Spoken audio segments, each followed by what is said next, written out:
मुझ समेत जो भी सियासी कारकुन था, उनको इमरान खान साहब से और पीटीआई से बड़ी उम्मीद थी।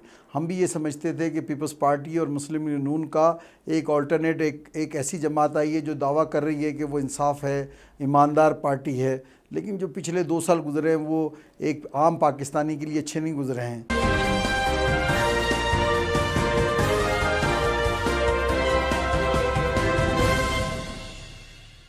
अस्सलाम वालेकुम। IBEX मीडिया नेटवर्क में खुशामदीद। मैं हूं शबीर मीर। नाज़रीन, गिलगित बल्तिस्तान में इलेक्शन की गहमा-गहमी शुरू है और पाकिस्तान भर से सियासी रहनुमाओं की आमद का सिलसिला भी शुरू हो चुका है।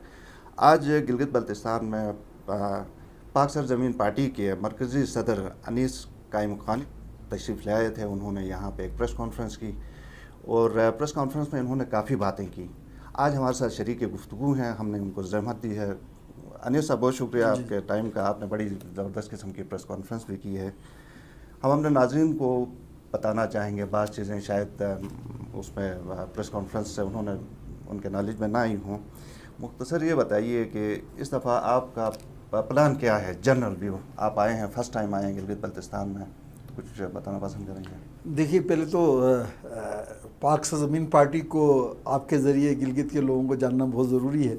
पाक सरजमीन पार्टी 23 मार्च 2016 को मुस्तफ़ा कमाल साहब की क़यादत में एक पार्टी वजूद में आई है और हमारा बैकग्राउंड लोग जानते हैं। हम पहले, मैं और मुस्तफ़ा साहब और मेरी टीम जो है वो MQM से था, फिर MQM से हमने बगावत की है और जो है हम उसको छोड़ कर चले गए हैं और 23 मार्च 2016 को आकर हमने कराची में पाक सरजमीन पार्टी का ऐलान किया है।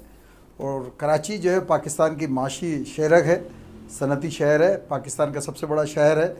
वहाँ पर रात ही इंडिया मौजूद था। मुस्तफ़ा कमाल साहब ने और मैंने आकर जो है वो बाकायदा राह के ख़िलाफ़ जंग लड़ी है। तो 2 से 3 साल तो हमें उस जंग में लग गए। आज जो है वो बड़ा अल्लाह का शुक्र है कि कराची में अमन है और इस अमन में जहाँ इदारों का, जहाँ पुलिस का अमल-दखल है, वहाँ पाक सरजमीन पार्टी का बड़ा अमल-दखल है कि आज जो है वो अभी यहाँ गिलगित के लोग पहले पूछते होंगे कराची के हालात कैसे हैं। आज शुक्र है कराची के हालात ठीक हैं। मतलब उसके बाद अभी हमें मौका मिला है तो हमने जहाँ जहाँ पाकिस्तानी बसते हैं पूरे पाकिस्तान में, चारों सूबों में, और गिलगित बल्तिस्तान को भी अब मैं सुबह समझता हूँ, और यहाँ पर जो है हम अपना तंजीमी स्ट्रक्चर बना रहे हैं। तो अभी पाकिस्तान के जैसे चारों सूबे और गिलगित बल्तिस्तान में हम स्ट्रक्चर बना रहे हैं। यहाँ इसी सिलसिले में आने का इत्तफाक हुआ है। तो आज इलेक्शन भी एक वजह है, लेकिन इससे ज़्यादा वजह ये कि यहाँ के लोगों से मिलना चाहते थे और मैं बड़ी ईमानदाराना गुफ्तगू करने वाले हम लोग हैं। जितनी बातें मैंने कराची में बैठकर सुनी थी, जो मुझे ब्रीफिंग थी, मैं जब कल से मैं और मेरी टीम यहाँ आई हुई है, मेरे साथ सीनियर वाइस चेयरमैन अशफाक मंगी साहब, वाइस चेयरमैन शबीर कैम खानी साहब और मरकज़ी जॉइंट सेक्रेटरी आफाक जमाल साहब हैं। हमने यहाँ मुख्तलिफ़ शोबा ज़िंदगी के लोगों से मुलाकात की है। मैंने यहाँ जितनी परेशानी देखी है, अजीब एक परेशानी यहाँ मैंने देखी है कि 70 साल पहले लोग अपनी मर्ज़ी से पाकिस्तान में शामिल हो गए हैं और कह रहे हैं हमें गले लगाओ, और कोई उन्हें गले लगाने के लिए तैयार नहीं है। मैंने यहाँ आम शिकवा सुना लोगों से कि हम पाकिस्तानी बनना चाहते हैं, जैसे कि सिंध का एक शहरी पाकिस्तानी है, जिस तरह पंजाब और KPK और बलूचिस्तान का एक आम शहरी पाकिस्तानी है, उसी तरह गिलगित और बल्तिस्तान के लोग चाहते हैं कि हमें भी इसी तरह शहरी समझा जाए। हमारी भी कौमी असम्बली में नुमाइंदगी हो, हमारी भी सेनेट में नुमाइंदगी हो, हमारी भी आवाज़ बुलंद हो। तो मैं तो यहाँ आकर मुझे ये सबसे ज़्यादा जो एहसास पैदा हुआ है वो ये पैदा हुआ है कि ये वो लोग हैं जिन्होंने 70 साल पहले ख़ुद आज़ादी हासिल की और पाकिस्तान के साथ शामिल हो गए और सिर्फ एक मुतालबा कर रहे हैं कि मुझे आम एक पाकिस्तानी को जो आईनी हक़ हासिल है मुझे भी हासिल होना चाहिए। सही। जब आप MQM में थे उस वक्त ये सिलसिला तो जैसा आपने खुद कहा कि 70 साल से चला आ रहा है, तो जब MQM में थे उस वक्त आपको मतलब ख्याल नहीं आया या आपने आवाज़ बुलंद किया गिलगित बल्तिस्तान के इसी आईनी मसले के हवाले से? मैं तो आपको बताया, हम लोग मैं आसानी से इसका सियासी जवाब दे सकता हूँ, लेकिन हम लोग झूठ नहीं बोलते। मुझे इतनी शिद्दत से अंदाज़ा नहीं था और बताने वालों का भी अंदाज़ होता है। कोई ये कह देता है कि भाई ये फ़ला इख्तियार नहीं मिल रहा होता है, तो और फ़ला ये कह देता है ऐसा, लेकिन मुझे यहाँ आकर अंदाज़ा हुआ है। और मैं ये चाहता हूँ, ये समझता हूँ कि बिलावल साहब हों या नून हो या PTI हो या कोई भी पाकिस्तान की वफाकी पार्टी हो जो पूरे पाकिस्तान की सियासत कर रही है, गिलगित बल्तिस्तान में इलेक्शन में हिस्सा ले रहे हैं, उनको यहाँ के लोगों की आवाज़ बनना चाहिए। यहाँ के लोग जो है वो पाकिस्तान से जुड़ना चाहते हैं और उनको जोड़ना चाहिए। तो मैं तो ईमानदाराना गुफ्तगू कर रहा हूँ कि मुझे यहाँ आकर जितनी शिद्दत से अंदाज़ा हुआ मुझे पहले नहीं था। और सिर्फ MKM की बात नहीं कर रहा, मुझे 4 साल मेरी पार्टी को भी हो गए पाक सदर में, मुझे लोग बताते रहे। लेकिन यहाँ आकर जिस तरह आप मिलकर अंदाज़ा करते हैं, 2 दिन से हम शोबे ज़िंदगी के ताजरों से मुलाकातें हो रही हैं, साफ़ियों से मुलाकातें हो रही हैं, आम आदमी से मुलाकात हो रही है, होटल में एक आम बेचारे काम करने वाले से मुलाकात हो रही है। यहाँ का आदमी तो शनाख्त के लिए वो कह रहा मुझे शनाख्त दे दो, मुझे पाकिस्तानी बना दो। मैं आपके ज़रिए कह रहा हूँ, और मैं इंशाल्लाह पाक सदमीन पार्टी कराची जाकर जहाँ जहाँ होगी इस आवाज़ को बुलंद करेगी। सही, ये 70 साल से 72 साल से बल्कि 73 साल से ये इशू तो लटका रहा है। किसको आप जिम्मेदार ठहराएंगे इसमें? इसमें ज़िम्मेदार 2 ताकतें हैं मेरे लिहाज से। एक वो ताकत है जिनको आप वोट देते आए हैं। जब आप किसी को वोट देते हैं तो उसके ऊपर ये हक बनता है कि वो आपकी नुमाइंदगी करे। तो आपने 70 साल में जिसको भी वोट दिया है, जिस भी पार्टी को वोट दिया है, ये उसका काम था। ये उसका काम था कि वो आपकी आवाज़ को, जैसे मैं दावे से कह सकता हूँ कि इस वक्त कराची में रहने वाले, सिंध में रहने वाले लोगों को, हो सकता है पंजाब में रहने वालों को इस शिद्दत से अंदाज़ा ना हो जिस शिद्दत से अंदाज़ा यहाँ आकर होता है। तो ये जिनकी नुमाइंदगी यहाँ थी और वो वफाकी पार्टी थी, वो अगर पीपल्स पार्टी हो, मुस्लिम लीग नून हो, PTI हो या कोई भी पार्टी हो, वो ज़िम्मेदार, मैं उसको सबसे बड़ा ज़िम्मेदार समझता हूँ। और दूसरा मैं ये समझता हूँ कि ये क्योंकि पहाड़ी इलाकों पर मुश्तमिल ऐसा इलाका है जहाँ का सफ़र बड़ा मुश्किल है। या आज इस जदीद दुनिया में जब लोग 5G की बात कर रहे हैं, यहाँ नेट का प्रॉब्लम चल रहा है, तो इस दूर होने की वजह से भी जो है मेरा समझना ऐसा है कि वो आवाज़ जो जल्दी पहुंच जानी चाहिए थी अभी तक नहीं पहुंच पाई। और मैं इसको, इन दोनों चीज़ों को, यहाँ की इस यहाँ की जो माशरती सूरत हाल है, पहाड़ियों पे इलाके हैं, दूर दराज इलाकों में लोग रहते हैं, वो सहूलतें यहाँ नहीं है कि इनकी आवाज़ जो है वो बन जाए। तो मैं सबसे बड़ा ज़िम्मेदार तो उन सियासी पार्टियों को समझता हूँ जिनको उन्होंने वोट दिया। सही, अब आप आए हैं, आपको मसाइल की शिद्दत का भी एहसास हो गया, तो आप इनको हल के लिए किस तरह और कहाँ पे क्या स्ट्रेटजी है, कैसे इनको?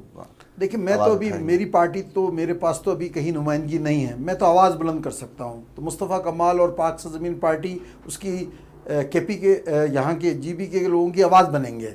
हम आवाज़ बनने आए हैं आपकी। अगर आपने हमें वोट दे दिया तो फिर हमारे पर डबल जिम्मेदारी हो जाएगी। लेकिन मैंने यहाँ भी प्रेस कॉन्फ्रेंस में भी कहा है और मैं आपके ज़रिए कहना चाहता हूँ कि आप हमें वोट नहीं भी देंगे, हम आपकी आवाज़ ज़रूर बनेंगे। इसलिए कि ये इंसानों की आवाज़ है, ये पाकिस्तानियों की आवाज़ है, ये एक परेशान ऐसे पाकिस्तानी की आवाज़ है जो पाकिस्तानी बनना चाहता है और उसको 70 साल से पाकिस्तानी तस्लीम नहीं किया गया। तो PSP मुस्तफ़ा कमाल GB के लोगों की आवाज़ बनेगी। ठीक है, यहाँ पे इलेक्शन है, जाहिर है आपकी तंजीम साजी अभी हो रही है, आवाम को आप क्या बता रहे हैं, आप क्या देंगे आवाम को कि वो आपको वोट दें? देखिए, मैं तो मेरा ये मानना है कि आप जो है वो जब बीमार हो जाते हैं और आपका इलाज नहीं हो रहा होता है, अगर आप बार बार उसी डॉक्टर से अपना इलाज कराएंगे जिसने आपको अफाका नहीं दिया, जिससे आपकी सेहत दुरुस्त नहीं हुई है, तो आप डॉक्टर चेंज कीजिए, नए डॉक्टर के पास जाइए। डिग्री उसके पास ज़बरदस्त किस्म की है, उसने कराची जैसे बड़े शहर को बनाया है। कराची जो दुनिया के 7 मुल्कों से बड़ा शहर है, उसने आवाज़ बुलंद की है और प्लस उसको हक बात करना आती है। जब वो आया था तो अल्ताफ़ हुसैन के ख़िलाफ़ आवाज़ बुलंद करने की छोटी सज़ा मौत थी। जब भी उसने आवाज़ बुलंद की है, वो बना भी सकता है, वो आवाज़ उठा भी सकता है। उसका नाम मुस्तफ़ा कमाल है। सही, आवाज़ भी बुलंद की, लेकिन वो पजराई कराची में भी लोगों को आपकी पार्टी के लिए नहीं मिली। 70 साल, मैंने भी प्रेस कॉन्फ्रेंस में भी जिक्र किया, 70 साल पाकिस्तानी तारीख में कोई सियासी पार्टी आप मुझे दिखा दें जिसने 2 साल बाद इलेक्शन में हिस्सा लिया हो और इस इलेक्शन को जिसको तमाम पार्टियां सही इलेक्शन में नहीं मानती, उसमें उसने 1.5 लाख वोट लिया हो कराची से, 25,000 वोट लिया हो हैदराबाद से। और अभी हमने इलेक्शन के बाद 21 जुलाई 2019 को कराची की हालिया 10 साल तारीख का सबसे बड़ा जलसा किया है। अभी 18 अक्टूबर को जो है तो तमाम सियासी जमातें मिलकर एक जलसा करने जा रही है कराची की, और 8 नवंबर को हम जलसा करने जा रहे हैं। देखते हैं कि उनसे डबल 2 से 3 गुना बड़ा जलसा हम करेंगे। कराची की आवाम हमारे साथ है, नई पार्टी है, टाइम लगता है किसी चीज़ को।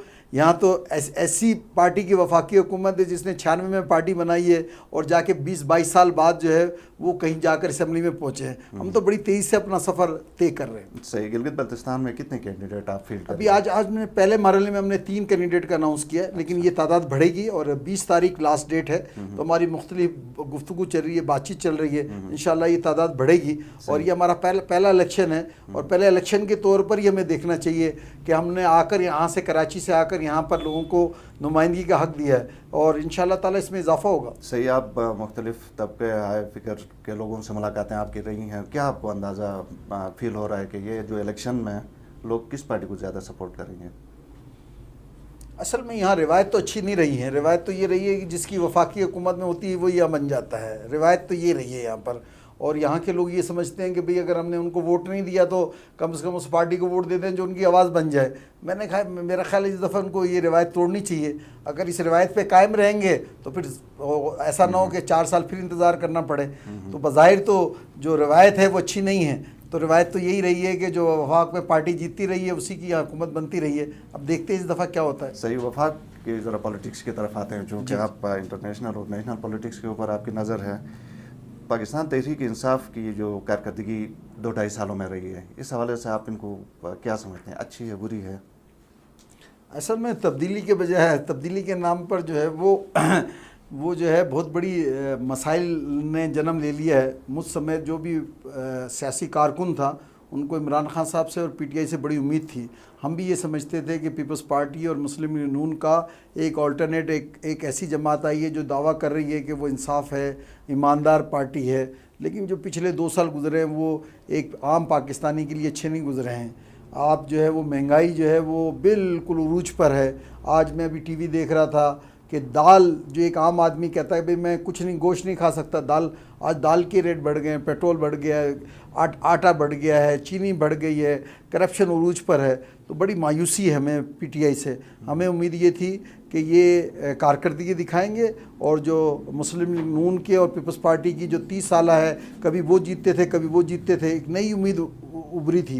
हमें इससे मायूसी भी बड़ी सख्त। सही, कराची के हवाले से भी मखसूस अगर बात करें तो कराची में भी बड़ी सख्त मायूसी हुई है। मैं 14 कौमी सीटें जीती, 24 सूबाई असम्बली की सीटें जीती, और लेकिन कराची वाले बड़े मायूस हैं। और एक तरफ जो है सिंध गवर्नमेंट है, पीपल्स पार्टी की हुकूमत है, एक तरफ पीटीआई है, दोनों ने बड़ा सख्त मायूस किया है कराची। नेशनल लेवल के ऊपर बहुत तमाम तकरीबन अपोजिशन जमातें ये कहती हैं कि ये सिलेक्टेड हुकूमत है। आपका मौक़िफ़ इसमें क्या है? ये सिलेक्टेड है कि ये खुद चाहें?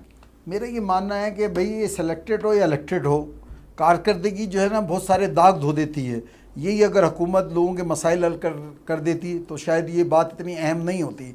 ये बात इतनी अहम इसलिए हुई है कि आपकी कारकर्दगी ज़ीरो है। अगर यही हुकूमत आज जो है वो गरीबों के मसले हल कर रही होती तो अपोजिशन ये नहीं कहती। तो ये सिलेक्टेड हो या इलेक्टेड हो, एक आम आदमी को, जो अभी भी मूवमेंट चल रही है, एक आम आदमी के मसले पे तो कोई बात नहीं कर रहा। सही, ये इसकी क्या वजह है? ये डिलीवर क्यों नहीं कर सके? क्या नातजुर्बेकार थे या क्या वजह थी? मैं समझता हूँ नाअहल लोग हैं, नातजुर्बेकार लोग हैं। अगर हमारी अगर ज़ाती राय आप पूछें तो अगर इमरान खान साहब जो है वो 2013 में अगर केपीके के वज़ीर आला बन जाते तो उन्हें हुकूमत चलाने का तरीका पता चल जाता।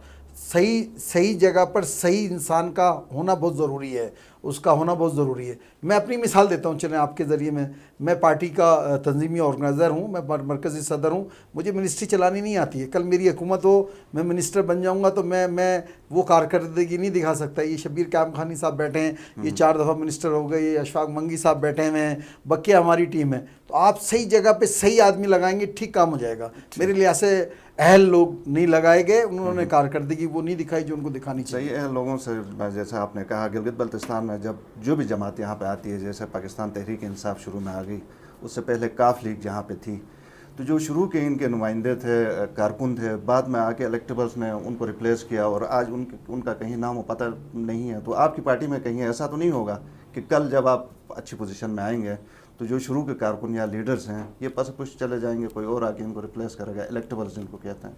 बात तो मैं आपके सामने कहूँगा ऐसा नहीं होगा और ऐसा होना भी नहीं चाहिए। इसकी वजह है कि अगर ऐसा मैंने किया तो मेरी भी पार्टी ख़त्म हो जाएगी जैसे उनकी पार्टी ख़त्म हो गई है।